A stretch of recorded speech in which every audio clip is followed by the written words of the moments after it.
Muito bem-vindos todos vocês que participam conosco dessa nossa conversa. É um prazer enorme, primeiramente, estar participando desse projeto do Grupo Espírita Amor à Verdade, que com tanto carinho tenta fazer com que a palavra de Jesus continue chegando até os corações das pessoas, mesmo nesse momento em que nós estamos afastados fisicamente. Estamos preservando, tentando preservar a saúde de todos os nossos frequentadores, né? O Movimento Espírita decidiu estender o fechamento das casas para que nós possamos ter mais segurança, não termos muitas oportunidades de contágio através do coronavírus, e isso faz com que muitas vezes nós nos distanciemos um pouco da palavra do Cristo, porque afinal não temos aquele compromisso interior prazeroso que nós estabelecemos de ir à casa espírita pelo menos uma vez por semana, assistir uma reunião pública, tomar o nosso passe, beber a nossa água fluidificada, ainda que tudo isso esteja em continuidade, porque os nossos irmãos do plano espiritual jamais nos deixarão à deriva. E é um prazer muito grande, eu, Breno Araújo, estou aqui para falar com vocês hoje sobre um tema muito interessante que é o capítulo 14 do Evangelho segundo o Espiritismo, mais especificamente sobre os itens número 11 e 12, que tratam sobre o tema não são os que gozam de saúde que precisam de médico. É um tema que nos atrai muito, principalmente se nós paramos para uma reflexão sincera sobre ele, porque todo mundo fala que seria ótimo se todos nós pudéssemos passar por terapia psicológica, digo eu. Muitas pessoas não querem, muitas pessoas não têm vontade, acham que isso não é necessário, outras não têm tempo, outras não têm dinheiro, outras não têm coragem, enfim.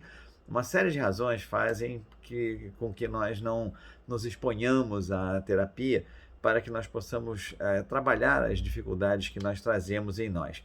E a doutrina espírita oferece uma oportunidade única, talvez, que é essa oportunidade de nós estudarmos as nossas próprias tendências e, chegando a conclusões sobre aquilo que nós estamos em distanciamento do Evangelho do Cristo, que nós possamos trabalhar por nós mesmos esta cura. E ainda que seja um processo mais longo, um processo mais difícil, talvez, é um processo totalmente ao nosso alcance. A dificuldade está justamente no fato de nós nem sempre reconhecermos onde nós estamos errando.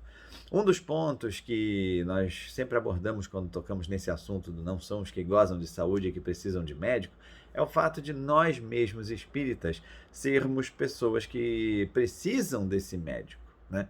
Quantas pessoas nós conhecemos que nunca tiveram qualquer contato com qualquer religião, mas que mesmo assim são pessoas de um coração muito bom, são pessoas que estão sempre dispostas a ajudar, são sempre pessoas que praticam aquilo que nós chamamos de caridade, sem nem estar preocupadas em utilizar esse nome, sem nem mesmo estar pensando em uma possível recompensa divina, até porque eles não acreditam na existência de Deus. Mesmo assim, são aquelas pessoas que já têm no espírito a evolução construída a ponto de saber que o mais importante muitas vezes é o nosso próximo e às vezes em detrimento até de nós mesmos. Então, não basta ter apenas uma religião para que nós possamos ter a nossa salvação garantida, e isso nós já sabemos.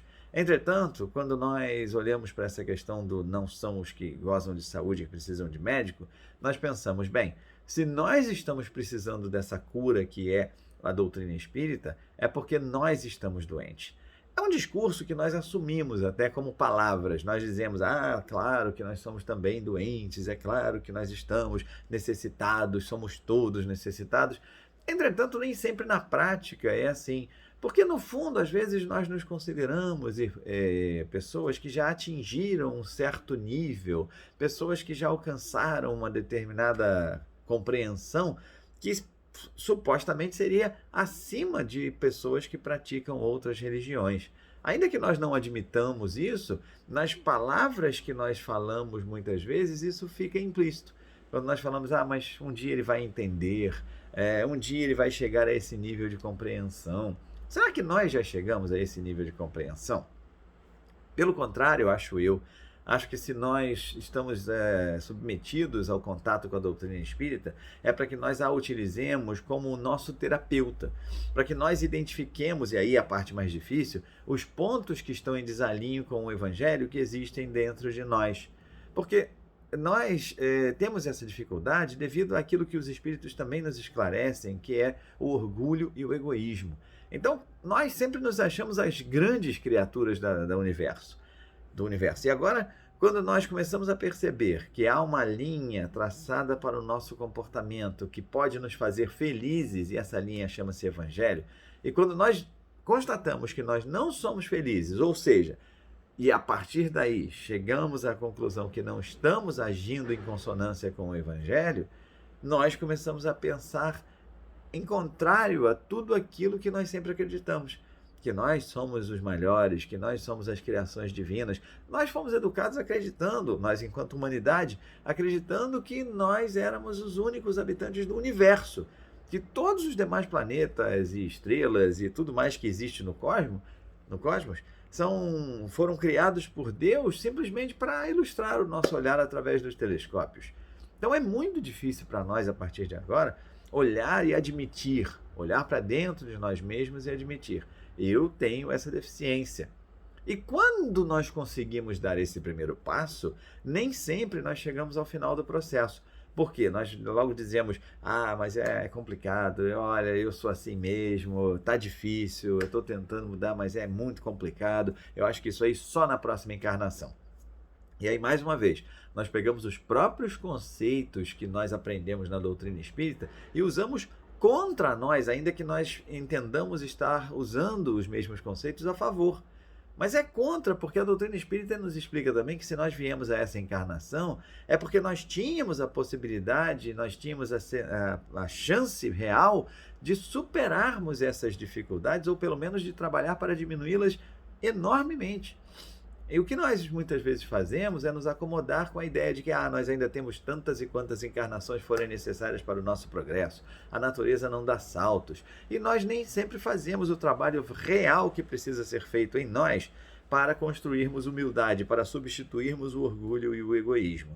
Assim sendo, a doutrina espírita funciona para nós como esse grande terapeuta, esse que desdobra para nós todos os conceitos que Jesus veio trazer há 2000 anos e faz com que nós possamos mergulhar dentro de cada um de nós mesmos, no sentido de encontrar essas deficiências, esses desvios em relação à moral divina e aí engendrar o trabalho de recuperação de nós mesmos.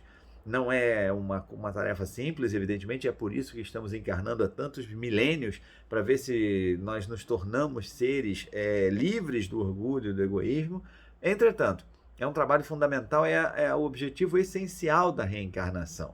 E caso nós tenhamos mais uma vez que chegar ao final dessa encarnação pensando que tudo bem, agora que somos espíritas, pensando isso aí eu deixo para a próxima, nós teremos maiores dificuldades ainda em uma próxima, porque as condições podem ter sido oferecidas agora justamente para que nós, através da misericórdia divina, superássemos deficiências que nos atrasam, que nos fazem infelizes ainda. Porque não são as outras pessoas que nos fazem infelizes. É a nossa intolerância, a nossa falta de capacidade de entender o próximo e suas dificuldades que nos faz infelizes, porque assim nós também atraímos essa intolerância contra nós. Enfim, tudo aquilo que a gente dá ao universo retorna para nós. Nós também conhecemos isso como lei de ação e reação, lei de causa e efeito, como queiram chamar. Então, importante a gente pensar sobre isso. Não são os que gozam de saúde que precisam de médico. Se nós estamos aqui agora assistindo essa conversa, se nós estamos aqui agora prestando atenção nisso que está sendo dito, é porque nós pensamos assim, hoje deve ter uma gravação lá que o Centro Espírita vai disponibilizar para mim, então eu vou lá ver. Ou seja, é como se nós entrássemos numa farmácia para buscar um remédio. Só que nós não estamos muito certos daquilo que nós precisamos, e aí nós vemos assim, isso aqui, vou ouvir isso aqui. E, na verdade, quando nós falamos de moral, quando nós falamos de doutrina do Cristo, tudo é remédio, porque nós ainda estamos atrás em quase todos os pontos que Jesus prega. Então é importantíssimo a gente entender. Enquanto espíritas, nós não precisamos olhar para o próximo, ver os defeitos do próximo, olhar a trave que está... olhar o argueiro no olho do próximo e esquecer a trave no nosso. É importante que nós entendamos a doutrina espírita como um remédio para nós mesmos e que nós, a partir de agora, paremos só de falar, eu sei que eu ainda sou muito inferior, eu sei que eu tenho muito a melhorar, Jesus era tão distante de mim. e que nós olhemos qual é a distância de Jesus para mim. Comecemos a mensurar isso e comecemos a pensar o que eu preciso fazer para chegar nessa distância que me separa de Jesus. Ah, não, nossa, mas isso vai demorar. Mas vai demorar mais ainda se a gente não começar agora. Ah, mas é tão difícil. Se fosse fácil, a gente não precisaria de todo o mecanismo divino para nos fazer reencarnar para que nós pudéssemos ter essas oportunidades. Pensemos nisso com carinho. Não são os que gozam de saúde que precisam de médicos. E nós somos os doentes, porque estamos precisando da medicina, da doutrina espírita e principalmente do Evangelho de Jesus. Muita paz a todos vocês, que Deus esteja sempre convosco e Ele estará. E que Jesus nos abençoe e Ele nos abençoará. Mas que nós, principalmente, saibamos receber essas bênçãos do Cristo de mais alto e usá-las como os potenciais motores das nossas vidas nesse projeto de renovação. Grande abraço a todos, fiquem com Deus.